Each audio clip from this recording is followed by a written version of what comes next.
제가 질풍노도의 시절 10대 때 저희 엄마 말을 너무 안 들었었어요. 저희 엄마가 저 때문에 쓰러지셔가지고 결국은 일어나지 못하고 돌아가셨습니다. 그 후로 제가 이렇게 살면 안 되겠다 결심해서 저를 이제 품성을 변화시키려고 학교를 365로 보내고 제가 그때부터 좀 순종하는 삶을 살자고 결심을 하고 살고 품성이 조금 변한 것 같은데 우리 수석장로님께서 전화하셔가지고 새벽에 좀 말씀을 달라고 그래서 그 생각이 나서 순종을 했는데 그때부터 선악간의 쟁투가 시작됩니다. 1년의 마지막이 제일 바쁠 때죠. 제 하는 일이 또 그렇고 재계약이니 뭐 또 심지어는 그동안에 잘 하고 있던 계약된 유통회사에서 다시 또 재계약을 해야 된다 그러고 일주일 동안 막 말씀을 준비할 수 없을 정도로 이렇게 오는 쟁투가 시작되는 가운데 한 가지 메시지는 정말 그 시간은 도적과 같이 온다는 것입니다. 드디어 오늘 날이 밝았고 제가 이 시간이 지나고 저 문을 나서게 될 때는 정말 유리바닷가를 걷는 기분으로 나가게 될 것입니다. 지금 이번 주제가 재림인데요. 재림. 제가 10대한테 물었습니다. 재림이 뭐니? 했더니 나를 데리러 예수님께서 오신다고 했는데 그럼 지금 왔으면 좋겠니? 했더니 지금 오면 안 된다고. 왜 그러냐 그랬더니 아직 자기는 예수님 만날 준비가 안 되어 있다고 그랬습니다. 20대한테 물었습니다. 재림, 우리 불쌍한 우리를 구원해 주시기 위해서 오신다고 했는데 지금 왔으면 좋겠니? 그랬더니 오면 안 된다고 해서 너는 왜 안 되니? 그랬더니 환란에 자신이 없답니다. 지금 믿음이. 이제 인생의 3분의 2를 산 50대한테 물어봤습니다. 빨리 오셨으면 좋겠습니다. 인간의 그 역시 또한 인간의 욕심이 아닌가 싶어요. 제가 이렇게 인터뷰를 했던 사람들은 저희 가족이었습니다. 이 재림하면은 모든 개신교회 사람들이 다 기다리고 있죠. 뭐 영원 불멸살이라든가 해석은 조금씩 다르지만은 다 기다리고 있습니다. 심지어 천주교에도 재림을 주장하거나 부인하지 않고 그렇게 있습니다. 그렇다면 재림을 가장 주장하는 교회는 어디일까요? 물론 제7회 안식일 예수 재림교회입니다. 미국의 캘리포니아주 패밀리 라디오 설립자 해롤드 캠핑 목사는 2011년 5월 21일에 지구의 종말의 날이 오른다고 예언을 했습니다. 그런데 그날 종말이 왔을까요? 그렇지 않았습니다. 그러자 그는 하늘에서 사고가 나서 5개월 동안 연기된다고 그랬습니다. 그래서 10월 20일이 됐는데 그날도 역시 일어나지 않았습니다. 그러자 선택된 자들만 천국으로 올라갈 것이라고 그렇게 말했습니다. 저한테는 참 친한 친구가 하나 있는데 어렸을 때부터 그 질풍노도의 시기를 같이 살고 그랬던 친구입니다. 그 친구가 저의 이 변해가는 모습을 보고 내가 신앙을 갖는다면은 내가 다니고 있는 그런 신앙을 갖고 싶다고 해서 그래도 제가 가족 말고 한 사람을 구원할 수 있겠구나 그런 생각을 하고 있었는데 그 친구가 어느 날 저한테 그래요. 야, 예수님이 너 곧 오신다고 이런 세상을 보면은 때가 다 찼다고 맨날 그렇게 얘기하는데 야, 벌써 우리나라에 왔다 그러더라 그래요. 그 무슨 얘기인가 했더니 이 친구가 여자친구가 생겼는데 그 여자친구가 신앙이 하늘교회 그 교회인 것입니다. 이렇게 많은 정보들이 이렇게 차고 넘치고 심지어는 그런 고귀한 재림의 소식에까지 사람의 욕심이 침투되고 있는 이럴 때 이 마지막 살아남은 우리 이 자녀들에게 특징이 두 가지를 주셨는데 하나는 하나님의 계명을 지키며 예수의 증거를 가지고 있는 자들이라고 분명히 말씀을 하셨습니다. 예수님의 증거가 무엇인지에 대해서는 요한계시록 19장 10절에 예수의 증거는 대연의 영이라고 말씀하셨습니다. 1837년 1월 25일 수요일 저녁 지남에 나와 있는 내용입니다. 뉴잉글랜드주의 주민들은 진홍색으로 물들어버린 저녁 하늘빛을 두려운 마음으로 바라보고 있었다. 눈 덮인 땅 위에서 그 붉은 빛이 물결처럼 춤추는 것 같았다고 목격자들은 증언했다. 많은 사람이 이 오로라의 특이한 광경을 보고 공포에 질렸지만 9살 소녀 엘렌은 달랐다. 엘렌은 심각한 사고를 당한 후에 회복 중이었다. 일어날 수 없었지만 침실 창문으로 비치는 신비한 빛을 볼 수 있었다. 사람들은 두려움에 빠졌다. 그것이 예수의 재림의 순간이라 생각했던 엘레는 더할 수 없이 기뻤다. 그녀는 일생 동안 그 위대한 사건을 갈망하고 그날을 위해 일했다. 그토록 예수님의 재림을 간절히 기다렸던 이 소녀는 누구인가? 바로 저희에게 말씀을 주시는 선지자인 것입니다. 이렇게 이 말씀의 재림에 대한 그 갈망의 말씀이 우리한테 있을 때 한 가지의 똑같은 상황을 보고 이렇게 느끼는 것은 달라지는 것입니다. 그럼 이제 이 선지자가 어떻게 우리 교회에 영을 주셨는지 이 본문에 있는 내용을 중심으로 한번 제가 보겠습니다. 이 엘렌 화이트 여사는 5천여 편의 기사와 40권 이상의 책, 5만 페이지가 넘는 원고, 출판된 책도 100여 권에 이릅니다. 엘렌 화이트는 종교, 교육, 인간관계, 전도, 예언, 출판사업, 영양학, 경영학에 이르기까지 여러 분야에 대해서 글을 남겼습니다. 가장 잘 알려진 책은 그리스도인의 여정을 중점적으로 다룬 정로의 계단이며 무려 160개 언어로 출간이 되어 있습니다. 성경 말씀 요엘 2장 28절 29절에 보면은 예수님의 재림에 앞서 교회에 나타날 예언의 은사에 대해 말씀하셨습니다. 그 후에 내가 영을 만민에게 부어주리니 너희 자녀들이 장래일을 말할 것이며 너희 늙은이는 꿈을 꾸며 너희 젊은이는 이상을 볼 것이며 그때 내가 또 내 영을 남종과 여종에게 부어줄 것이며.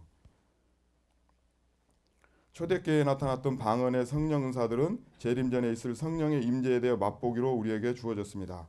요엘서 2장은 하나님의 능력을 부어주시는 성령의 이 특별한 광경이 재림 전에 나타날 것을 암시하셨습니다. 엘렌 화이트는 70년 동안 수백 번 예언의 꿈을 꾸고 계시를 받았습니다. 이상을 받았던 시간은 1분 미만으로부터 4시간에 이를 때도 있었습니다. 그녀는 세상의 관심을 성경으로 돌리고 그리스도의 재림을 위해 백성들을 준비시키고자 하나님께로부터 부름받은 특별한 기별자였습니다.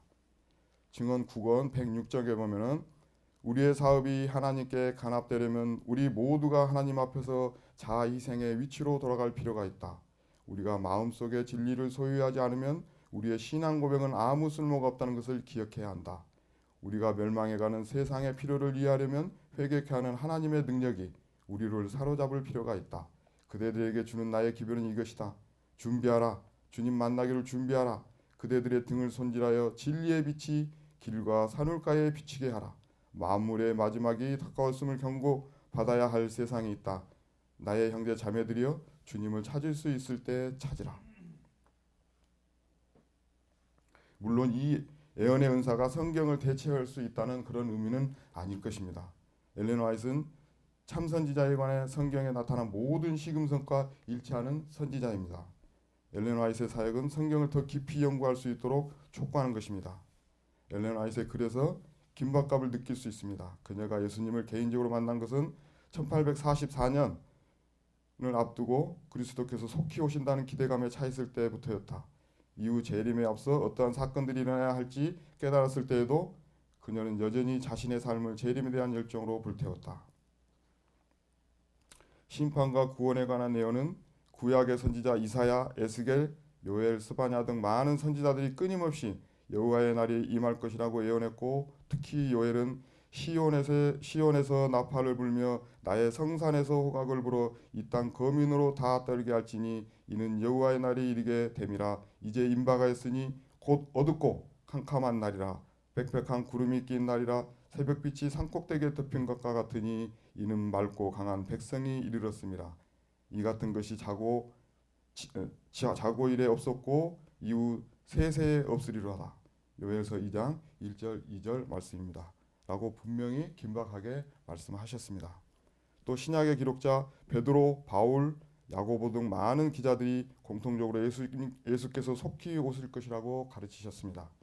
베드로후서 3장 9절에서 10절에 보면은 주의 약속은 어떤 이들이 더디다고 생각하는 것 같이 더딘 것이 아니라 오직 너희를 대하여 오래 참으사 아무도 멸망치 않고 다 회개하기에 이르기를 원하느니라. 그러나 주의 날이 도적같이 오리니 그날에는 하늘이 큰 소리로 떠나가고 물질이 뜨거운 불에 풀어지고 땅과 그 중에 있는 모든 일이 드러나리로다. 예수께서 속히 오실 것이라는 이 믿음은 변화를 일으키는 단체에 작용했고 한 세대 만에 로마 제국 전역에 복음을 신속히 전파하는 원동력이 되었습니다. 신자 수백 명으로 시작하여 1,800만 명이 넘는 세계적인 운동인 재림 운동을 발전시키고 전파시킨 원동력은 바로 예수님의 재림에 대한 이 믿음이었습니다. 예수님이 재림에 관해 이 기대 때문에 엘렌 화이트는 갓 태어난 제7일 안식일 예수 재림교를 이끄는 일을 자신의 삶과 사역의 방향으로 삼으셨습니다. 그녀에게 예수님의 재림이란 온 세상에 그 소식을 최대한 빨리 전해야 할 만큼 절박한 사건이었습니다. 전도서 219쪽에 주님께서는 오신다. 우리는 하나님께서 세상의 죄를 벌하시기 위하여 점점 가까이 오실 때 그분의 발자국 소리를 듣는다. 우리는 그 큰 날을 위하여 사람들을 예비시키는 일에 우리가 맡은 책임을 다함으로 주님을 위하여 길을 예비해야 한다. 이렇게 말씀하셨습니다. 이제 이 많은 예언의 신의 말씀에 엘렌 화이트 선지자께서 마지막 때와 재림에 관해서 말씀하신 내용들이 제가 낭독해드리겠는데요. 이 새벽에 이 냉동문을 명상하시기 전에 이 재림에 대해서 이렇게 예수님께서 선지자를 앞세워 이렇게 저희에게 등불로 말씀을 주셨는데 제가 이 순서를 준비하면서 생각했던 게 제 자신의 반성입니다. 오늘날 이 세상이 끝이 간다는 이 노아 시대에 살고 있는데 여러분 하나하나 저 자신에게 그 노아의 방주에 들어가라는 그런 말씀으로 제게 주신 게 아니고 노아가 돼서 많은 사람을 인도하라는 그런 사명으로 주셨다고 저는 생각을 했습니다. 그런데 과연 제가 이 1년 동안을 노아로 살지 못하고 내 주변에 목회자님이나 장로님이나 그분들이 끊임없이 외칠 때 저는 그 잔치에 참석하지 못하고 땅을 사러 가야 되고 사는 땅에 씨앗을 뿌리러 가야 되고 그런 핑계를 하고 방황하지 않았나 그런 회개를 해봤습니다. 여러분들도 지금 이제 선지자께서 저에게 오늘날 우리에게 주셨던 이 글을 제가 낭독할 때 지난 1년을 되돌아보시고 명상하시고 신앙의 깊은 은혜가 있었으면 좋겠습니다. 히브리서 10장 37절 잠시 잠깐 오면 오시리가 오시리니 지체하지 아니하시리라. 증언 9권 11페이지 우리는 종말의 때에 살고 있다. 신속히 성취되는 때의 징조들은 그리스도의 오심이 가까움을 선포한다. 우리가 사는 시대는 엄숙하고 중대하다. 하나님의 영은 점진적으로 그러면서도 분명하게 지상에서 몰려가고 있다. 재앙과 심판이 하나님의 은혜를 멸시하는 자들에게 이미 내리고 있다. 땅과 바다의 재난, 불안한 사회의 상태, 전쟁의 경보들은 불길한 전조이다. 그것들은 가장 큰 사건들이 다가오고 있음을 예보한다. 악의 세력들은 그들의 힘을 결속하여 강화시키고 있다. 그들은 마지막 큰 위기를 위하여 큰 힘을 모으고 있다. 큰 변화가 마구의 이 세상에서 일어날 것이며 마지막 동요가 신속히 이루어질 것이다. 세상에 있는 것들의 상태는 환난의 때가 우리에게 다가왔음을 보여준다. 일간 신문들은 가까운 장래에 있을 무서운 투쟁을 알려주는 시사로 충만하다. 대담한 강도 사건이 빈번히 일어난다. 동명파업은 예사가 되었다. 절도와 살인이 도처에서 범해진다. 마귀에게 사로잡힌 사람들이 남녀들과 어린이들의 생명을 빼앗고 있다. 사람들은 부도덕의 정신을 빼앗겼고 온갖 종류의 악행이 선행한다. 원수는 공의를 왜곡시키고 사람들의 마음을 이기적인 이득을 얻고자 하는 욕망으로 충만케 하는 일에 성공을 거두었다. 증언 9권 90페이지 돈을 모으고자 하는 강한 욕망, 과시하고자 하는 갈망, 사치와 낭비 이 모든 것의 대부분의 인류를 인생의 참 목적으로부터 떠나가게 하는 세력들이다. 이것들은 수많은 제약의 문을 열어준다. 세속적인 부에 관심이 쏠려있는 많은 사람들은 하나님의 요구와 동료 인간의 필요에 대하여 무감각해진다. 그들은 그들의 부를 자신을 영화롭게 하는 하나의 수단으로 생각한다. 그들 주위에는 불행과 범죄, 질병과 사망 중에 있는 사람들이 있음에도 불구하고 그들은 가옥에 가옥을 토지에 토지를 더해간다. 굶주린 인류의 부르짖음이 하나님 앞에 상달되고 있음에도 불구하고 사람들은 온갖 종류의 압제와 강탈로 거대한 재산을 모으고 있다. 가난과 싸우면서 겨우 연명이 날 정도의 최소한의 생활비도 얻을 수 없는 적은 임금을 위해 일하도록 강요받는 수많은 사람들이 있다. 형편이 더 나아지리라는 희망조차 없는 수고와 상실은 그들의 짐을 무겁게 한다. 고통과 질병이 더해지면 그 짐을 거의 견딜 수 없게 된다. 괴로움에 시달리고 압박받는 그들은 어디에서 구제를 받을 것인지 알지 못한다.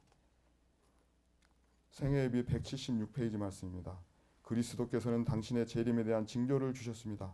그때부터 지진, 폭풍, 해일, 질병, 기근, 화재, 홍수 등으로 말미암은 파멸 등이 격정되었습니다. 이 모든 인들과 민족들이 혼란 가정에 곤고한 일들을 모두 주님의 재림이 가까웠다는 것을 말해줍니다.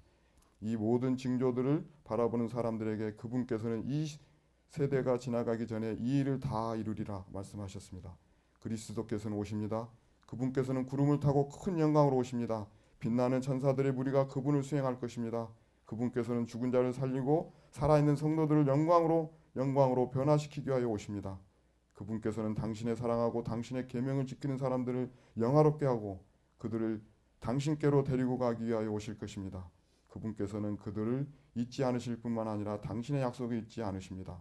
그때의 가족들이 유대 관계가 다시 이루어질 것입니다. 우리가 죽을 사람들을 볼 때 우리는 하나님의 나팔이 울려 퍼지고 죽은 자들이 썩지 아니할 것으로 다시 살고 우리도 변화하게 될 아침을 생각할 수 있습니다. 그 시간은 가까이 오고 있습니다. 잠시 후에 우리는 영광 중에 계신 왕을 보게 될 것입니다. 잠시 후에 그분께서는 우리의 눈에서 모든 눈물을 씻겨 주실 것입니다. 잠시 후에 그분께서는 우리를 그 영광 앞에 흠이 없이 즐거움으로 서게 하실 것입니다. 그러므로 그분께서는 당신에게 다시 오실 것에 대한 징조를 보여 주시면서 말씀하셨습니다. 이런 일이 되기를 시작하거든 일어나 머리를 들라 너희 구속이 가까이 왔느니라.